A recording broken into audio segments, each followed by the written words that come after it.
The next mantra we have to take is Anuvaka number 10, mantra number 10. Midushtama Shivatama Shivo Nasumana Bhava Parame Vriksha Ayudhan Nidaya Kritim Vasana Acharapina Kambibradagahi is the mantra. So Midushtama means one who is supreme. Can you hear in the back? Okay. One who is supreme in showering blessings. So probably among all the deities that we have, the most easy to please and the quickest to give boons is Shiva. So then, and then how does he give? You ask for a little and he will actually flood you with so much of grace. So that is why the Rishi here says that it is one who showers the supreme blessing, Midushtama. So when he gives these blessings, what will be the outcome?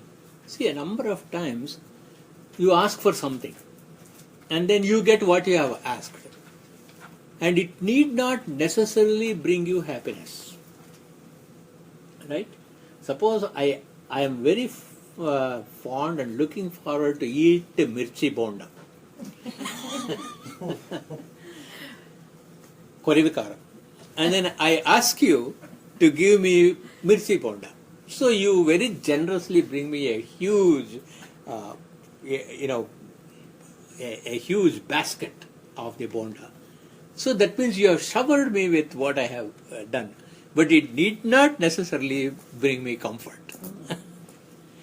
So therefore, so that we don't get a doubt that Shiva's grace is such. Quickly, this Rishi says, Shiva Tamaha. It is of supremely auspicious. So he will grant you what you ask, and he will grant you what you ask in such a way that there will be a lasting good benefit from that. That means in the beginning you won't be hurt. In the process of using it you won't be hurt, and after consuming it also you won't be hurt. So it is a combination of both showering a blessing and also bringing auspiciousness. This is how whenever we pray for somebody and we bless somebody, it is with this attitude we must do. When you say Ayushman Bhava and bless somebody, what does it mean? You not only live very long, but you live very long in good health. You live very long in happiness. You live very long with all your family who are also not suffering and who are also going through good luck and happiness. Like that, then your blessing will become Midushtama Shivatama. So every time you pray for somebody, every time you bless somebody, please note these two parts. You must always be Midushtama Shivatama. Then he continues to say, Naha Shivaha Bhava. That means you become auspicious for us. So you have already prayed to Shiva. He has already become given you abundant blessings. And he has also given you supreme amount of happiness. Why should you ask him again, you be auspicious to me? Are you second guessing Shiva, or is there something more than that? Naha Shivaha Bhava means many a time in our generosity and love and friendship, we are Midushtama Shivatama at the time of granting the blessing, but after some time, 15 days, 1 month, 2 months, 2 years later, our whole outlook for the person may change. Those persons whom you love very dearly, you must hate as intently, as intensely. So is Shiva's, my relationship with Shiva of such a quality that it should not be? The sage is saying, not only now, but also Naha Shivaha Bhava, you be auspicious to me for all time to come. Whatever blessing you have given, the grace you have shown, let that never go away. So what are the circumstances in which such change can occur over a period of time? Either because the giver attitude has changed towards me, or the one who has given me has discovered some serious defects in my personality, isn't it? Then also the person can completely change their opinion. All the goodwill and good name that we have acquired for 50 years can be lost in 1 second. Then it can be lost because of something that you discover about me, which I did 25 years ago. Look at that. So then what happens to the grace of Ishvara? I could lose it. So in this mantra he is saying, however sinful I am now, and however sinful I may become because of avidya and ajnana, you continue to be auspicious with me. Who other than Shiva can be so consistently graceful towards a devotee? So much is embedded in this beautiful mantra, Midushtama Shivatama Shivo Naha. Okay. So we can be very good blessing, we can be very kind and nice to people and then shower them with grace, but then with the slightest aberration they may use abusive words after that. They will give you all the benefits you want, and at the same time they will use harsh words. So any person who has got self-respect, how can we accept a blessing, a grace? How can he accept, even though he is in dire need of something, even though you know the intent of the person who is chiding you is good, still even the mind of the person who is giving also must be good. And therefore he says, Sumana Bhava. See how perfectly one asks. How not only you are Midushtama, not only you should be Shivatama, not only you should be Naha Shiva Bhava, but also you give me that goodwill for all time to come. Is it too much to expect? It is too much to expect from any individual person, from any human being. It is too much to expect. Is it too much to expect from Ishvara? The answer is no, because another human being has Maitri Karuna to a limited extent, limited to Desha and Kala, whereas Ishvara, because he is not limited to time and space, not limited to Desha Kala, he will be good towards us for all time to come. And therefore, very, very beautifully, the Rishi uses the word Sumanas. It could have been substituted by any other word. Why use the word Sumanas? It is because Sumanas is one of the synonyms of the word Devata. So only a Devata can be of such quality. In the Amara Kosha, if any of you have not heard what Amara Kosha is, Kosha means it is like an encyclopedic work. There is a Sanskrit work called Amara Kosha. It is also known as Namalinganushasana.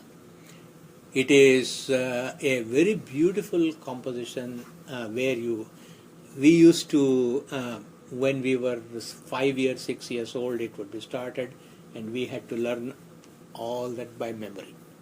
And you have to memorize that. And once you memorize that, you will get an extraordinary vocabulary in Sanskrit. I think we should do it for Sanvi. We should make her learn the Amara Kosha, because she learns very fast. So for all children who are under 12, 15 years of age, we should insist that learning Amara Kosha by heart. So if any of you are interested, let me know. I will make something available. At least I will actually chant the Amara Kosha, and then you can use it to teach your children. So in that there is a beautiful shloka which gives the synonyms of all names for gods. Amara, Nirjara, Devaha, Tridashaha, Vibudhaha, Suraha, Suparvanaha, Sumanasaha, Tridivesha, Divaukasaha. So many words can be used when you are talking about a Devata. So, because Shiva can do this because he is Amaraha. Amaraha means he is unborn and deathless. Nirjara. Jara means old age. Nirjara means never gets old. He is Deva. He is the shining one. He is Tridasha. Dasha means 10. Tridasha means 3 times 10. Actually, it can also be called as 33. Then Vibudhaha. Visheshena bodhyate iti vibudhaha. That means of very special intellect. Only a person, only an entity of very special intellect can be Midushtama, Shivatama, Shivonaha, Sumanas and all that. Ayudham parame vrikshe nidhaya. Shiva comes with myriad weapons. I think I have shared with you a very beautiful iconography of Shiva with multiple weapons. Here the devotee is asking, you hang all those things on the highest tree, out of our sight. Don't bring any of your weapons. There is a Purana which says Shiva sits under a banyan tree as Dakshinamurti, and what is the size of that banyan tree? It is supposed to be 100 yojanas tall and some 100 yojanas wide, something humongous. So you at the top of that branch you go and hang all your weapons. Parame vrikshe nidhaya ayudham. Kritim vasana. You wear the skin of either elephant or tiger. You wear that skin of elephant or tiger. Achara, you please come towards me, but bring only the pinaka bow. Kritim vasana achara pinakam bibhradaga agahi. Holding the pinaka bow, you come to me. Change your Raudra Swarupa, your harsh way, into Saumya Swarupa. Become very, very not only benevolent but also very kind towards me. So this tree could be the banyan tree under which you place your weapons and then come down. So what is the metaphor here?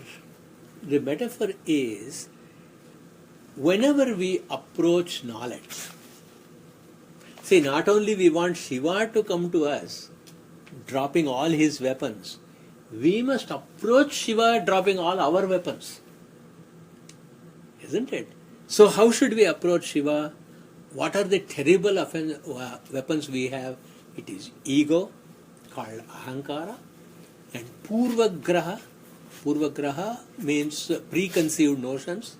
This is right, that is wrong. All those things we must completely shed. And then we have got to go towards Shiva. And Shiva also, the Raudra Swarupa which we saw in the first Anuvaka, is already pious, he is already peaceful. But I may not be. So I have to also approach him, giving up all my erratic and fickle behavior, dropping all my weapons of evil speech, evil thought, all of those things. And if you approach Shiva, he will be Vedushtama, Shivatama, Shivonaha, Sumana. So when is it that we do not need any weapon? You do not need any defense. When can you bear yourself completely being defenseless? It is when you are in a state of Sarva Bhuta Hite Rataha. You go into the society having absolutely no axe to grind, having absolutely nothing that you want from the world.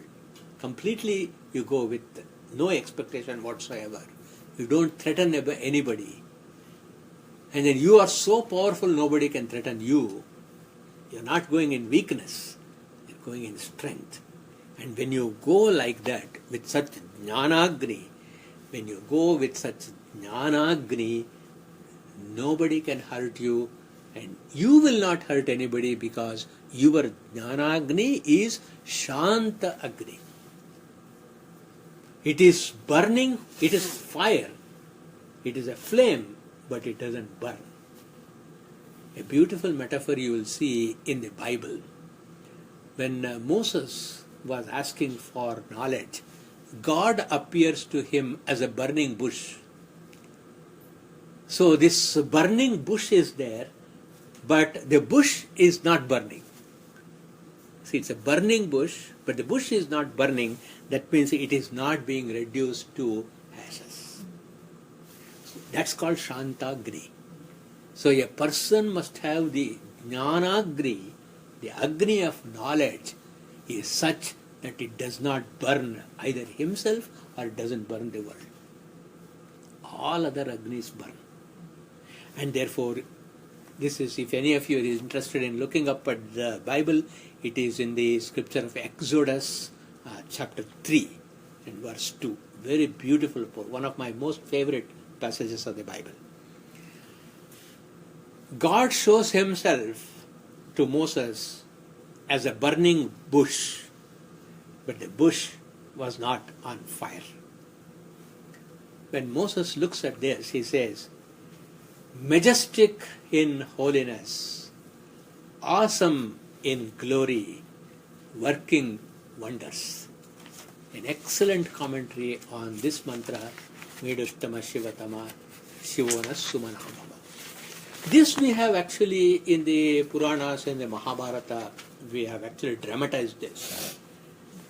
If you look at all the life of Vasishtha, whoever wanted to attack and hurt Vasishtha, all of them became Brahmajnanis. Vishwamitra wanted to neutralize Vasishtha, he became a Brahmajnani. Similarly, but other high kings, they wanted to attack Parashurama, they were killed and burned 22 times. So when you go to a Parashurama and when you go to Vasishtha, what was the difference? When you go to Vasishtha, you become a Brahmajnani. When you go to Shiva, you become Shiva. It is something similar to you take the limb of a tree and then go to fight a fire. What happens to the limb? It also becomes fire. So that is the relationship that we should have between Shiva and ourselves. A couple of questions. Here he says, Pinakam Bibrada Agahi. Give up all other wealth, all other weapons, but come to me with the Pinaka bow. Why? Why is that? There is a Shastra which says Lakshanarthe. That means we should have a symbol for the sake of Lakshana. So what is the Lakshana of an executive? Briefcase. Even though there is only your lunch box, take the briefcase. Otherwise they will not recognize you as anybody important. So we are also asking Shiva to come with his Pinaka. But unlike the briefcase, this Pinaka is, we need him to protect us also. So we ask him to come with one weapon. So the next thing is Krittivasam. Why should you come with a tiger skin? He could come in regalia, right? Why he is coming in tiger skin? It is because that is his nature. That is Shiva's true nature. Ekaishwarye sthitopi na abhimanaha. Even though he is the Lord of the entire universe, he has absolutely no ego whatsoever. So how does an extremely endowed, wealthy, knowledgeable person display himself? He never shows off. It is never seen. It is seen only when he opens his mouth. When he talks, when he communicates, then you know what kind of a person he is. Otherwise, Jadavalloka Acharet. He will be going about as though he is nobody. So is Shiva. He is there amidst us all the time. Only we should have the eye to recognize him. Since I have no eye to recognize him, I ask of Shiva, hey, why don't you come in the tiger skin so I can I can identify you. Krittivasam.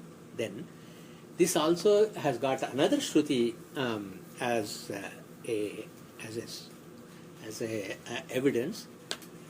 Pinakahastah krittivasaha praneshira krittivasaha pinaki. Quiz. Where did we learn this? Praneshira krittivasa pinaki Ishanasana ayurdadat Avishagratena Ayesha Sukta. It is from the Ayesha Sukta. So in Ayesha Sukta we have already come across Pinaka Hastaha Krittivasaha Pinaki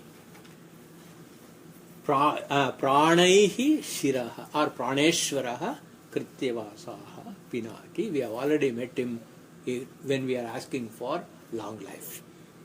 So Yaskacharya gives the etymology of the word Pinaka. Pinasti iti pinaha.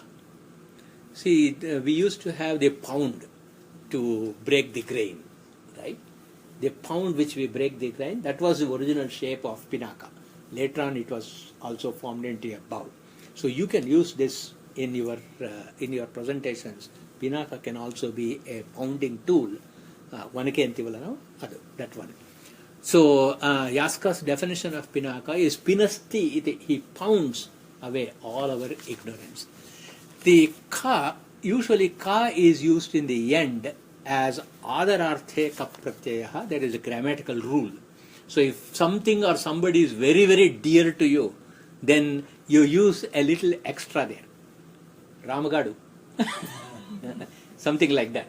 Right? You actually append. So pinaha is the correct word. When you add the word ka, it means you are very dear to that person. Pinaki. Manavadani. He is just our own person. Pinaki. So this danda that is holding a staff is very important. It's an integral part of every person. So that is why a brahmachari should have a danda. A sannyasi should have a danda. In fact, many a time even a grihastha is also supposed to have a danda. One of the most beautiful compositions in a Sanskrit prayer with this mantra in mind has come from Pushpadanta's Shiva Mahimna Stotra. In Shiva Mahimna Stotra there is a beautiful prayer. Mahokshaha Khattvangam Parashu Rajinam Bhasma Paninaha Kapalam Chetiyaha Tava Varada Tantropa Surastam Tam Ruddhim Dadati Bhavadbhru Panihitam Nahi Swatmaramam Vishayamrugatrishna Brahmayati. You can go on internet and Google Shiva Mahimna Stotra of Pushpadanta, verse number 8. In this, the key phrase is Nahi Swatmaramam Vishaya Mrugatrishna Brahmayati. For a person who is completely delighting in one's own self, to him, Vishaya Mruga Trishna na Brahmayati. He will not be confused by the attraction of the senses. Therefore, Shiva, not only he is a very great Jnanagni, but such a Parama Yogi that the sensual things will not tempt him. So how does it show? How does he show? He shows, in spite of everything available to him, he shows that he is a Krittivasa, he is only a Pinaki, he is very, very simply dressed, and he is very easily approachable.